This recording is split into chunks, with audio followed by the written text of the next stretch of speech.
సూర్యాపేట జిల్లాలో కోదాడ, హుజూర్నగర్, సూర్యాపేట, తుంగతుర్తి ఈ 4 అసెంబ్లీ నియోజకవర్గాలు ఉన్నాయి. ఈ 4 అసెంబ్లీ నియోజకవర్గాల గురించి మనం మాట్లాడుకున్నప్పటికి కూడా ఈ 4 నియోజకవర్గాలకు సంబంధించి ఓవరాల్ వ్యూ ఏముంది, ఏం జరిగింది అనేది, బీసీలకు ఎలాంటి అన్యాయం జరిగింది అనేది ఒకసారి దాని గురించి మాట్లాడుకునే ప్రయత్నం చేద్దాం. ఇది total population of Suryapet district. Suryapet జిల్లాకు సంబంధించి మొత్తం పాపులేషన్ ఎంత అంటే 10,99,560. ఇక అప్రాక్సిమేట్గా ఎంత పాపులేషన్ ఉంది బీసీలదంటే 10 లక్షల పాపులేషన్లో 5,93,000 మంది కేవలం బీసీలే. ఇక అప్రాక్సిమేట్ పాపులేషన్ ఓసీలు అంటే ఫార్వర్డ్ క్యాస్ట్కి సంబంధించి ఈ జిల్లా మొత్తం ఉన్నటువంటి పాపులేషన్ 95,320 మంది పాపులేషన్ ఉన్నారు. సో ఇక్కడ కాన్స్టిట్యున్సీ తీసుకుంటే సూర్యాపేట, హుజూర్నగర్, కోదాడ, తుంగతుర్తి ఈ 4 నియోజకవర్గాలు ఉన్నాయి. ఈ 4 నియోజకవర్గాలు 1952 నుంచి 2023 వరకు ఎంతమంది బీసీలకు ఇక్కడ సీట్లు దొరికినాయి, ఎంతమంది ఓసీలు ఎమ్మెల్యేలు అయ్యారు, ఎంతమంది ఎస్సీ ఎస్టీలు అయ్యారు అనేది ఒకసారి చూసేటువంటి ప్రయత్నం చేద్దాం. ఇక్కడ సూర్యాపేట నియోజకవర్గంలో అప్పర్ క్యాస్ట్ అంటే ఓసీలు ఫార్వర్డ్ క్యాస్ట్లు 5 సార్లు ఎమ్మెల్యేలు అయ్యారు వాళ్ళు. ఓన్లీ సూర్యాపేట నియోజకవర్గంలో బీసీలు ఒక్కసారి అయ్యారు. బీసీలు అది కూడా ఎవరు మళ్ళా కాదు, బొమ్మగాని ధర్మభిక్షం ఆయన. ఆ తర్వాత 10 సార్లు ఎస్సీ ఎస్టీలు అక్కడ ఎమ్మెల్యేగా ఎన్నికయ్యారు. ఎందుకు ఎస్సీ ఎస్టీలు ఎన్నికయ్యారంటే వాళ్ళకి సపరేట్ రిజర్వేషన్ ఉంది స్థానిక ఎలక్షన్స్ లో కాబట్టి ఎస్సీ ఎస్టీలు సూర్యాపేట చాలా రోజుల పాటు అక్కడ ఎస్సీ నియోజకవర్గంగా అది ఉండే. సో అక్కడ ఎస్సీ నియోజకవర్గం అయింది. ఇక్కడ సూర్యాపేటలో ఒకే ఒక్కసారి 1952 నుంచి 2023 వరకు ఒకే ఒక్కసారి బీసీ ఎమ్మెల్యే అయిండు. ఇక హుజూర్ నగర్ నియోజకవర్గంలో ఒక్కసారి కూడా బీసీ ఎస్సీ ఎస్టీ ఎమ్మెల్యే కాలేదు ఇప్పటి వరకు. ఇక కోదాడ నియోజకవర్గం తీసుకుంటే 10 సార్లు ఓసీలు ఇక్కడ ఎమ్మెల్యేలు అయితే ఒక్కసారి బొల్లం మల్లయ్య యాదవ్ ఒక్కసారి మాత్రమే గెలిచిండు. ఆ తర్వాత ఎస్సీ ఎస్టీలు 0.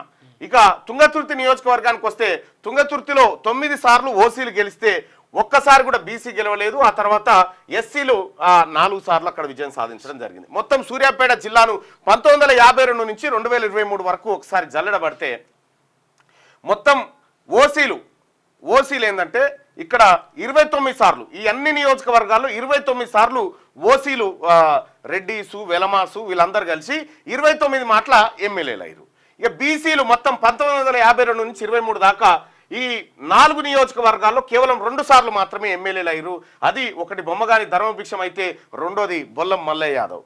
ఇక ఎస్సీ ఎస్టీలకు సంబంధించి వాళ్ళు 14 సార్లు అయ్యారు. ఎందుకంటే వాళ్ళకు ఉన్నటువంటి రిజర్వేషన్ ఆధారంగా వాళ్ళ జనాభా ఆధారంగా రిజర్వేషన్ పెరుగుతుంది కాబట్టి వాళ్ళకు 14% ఆరక్షణలో 14 సార్లు వాళ్ళు ఎమ్మెల్యేలు అయితే ఉమ్మడి సూర్యాపేట జిల్లాలో 29 మాటలు రెడ్లు వెలమలు ఎమ్మెల్యేలు అయితే బీసీలు 2 సార్లు అయ్యారు, ఎస్సీ ఎస్టీలు 14 సార్లు అయ్యారు. ఇక్కడ మరి బీసీల ఎమ్మెల్యే జనాభా ఎంత, ఓసీలది ఎంత అని చూస్తే 29 మాటల ఎమ్మెల్యేలు అయినటువంటి ఫార్వర్డ్ క్యాస్ట్ ఏదైతే ఉందో వాళ్ళకి కేవలం 95,000 అంటే నిండా 1,00,000 మంది కూడా లేరు.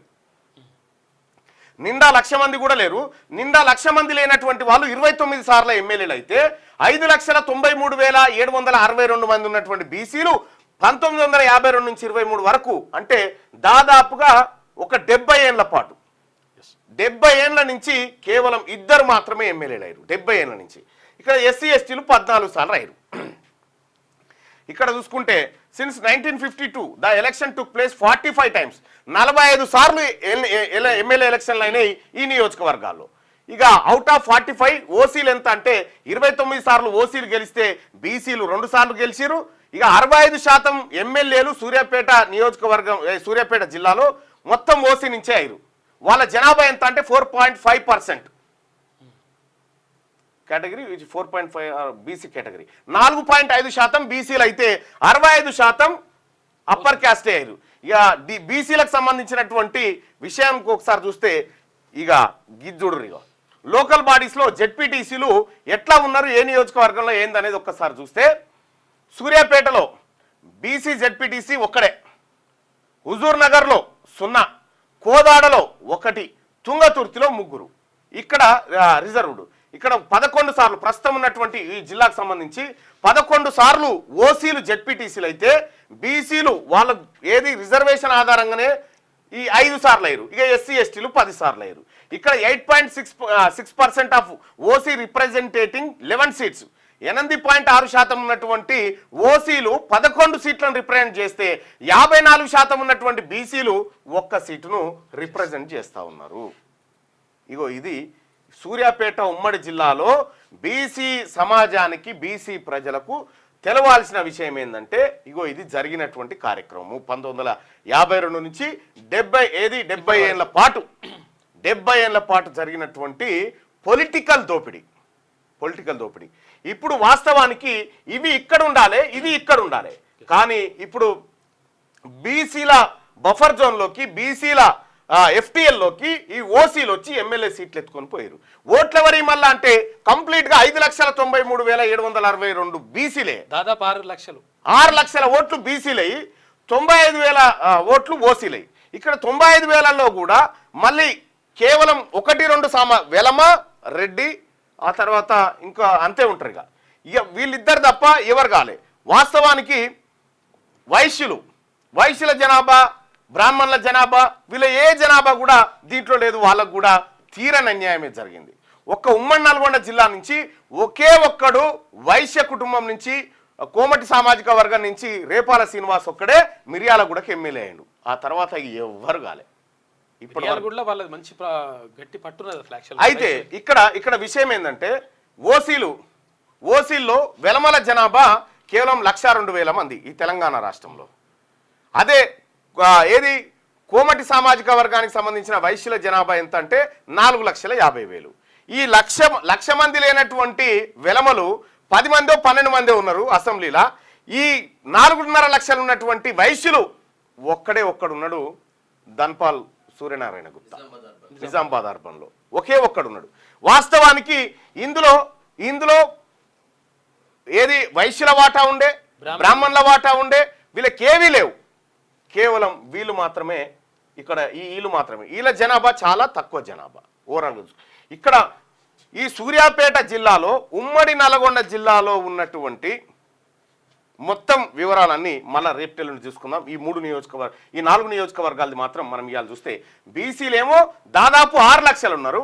6 లక్షల ఉన్నోళ్ళకు 6 లక్షల ఉన్నోళ్ళు ఈ ప్రజాస్వామ్యం పుట్టినప్పటి నుంచి మన తెలంగాణ రాష్ట్రంలో ఉమ్మడి ఏపీలో 2 మాత్రమే ఎమ్మెల్యేలు అయితే ఓసీలు 95,000 ఉన్నటువంటి ఓసీలు కేవలం 29 మాటల అక్కడ ఎమ్మెల్యేలు కావడం జరిగింది.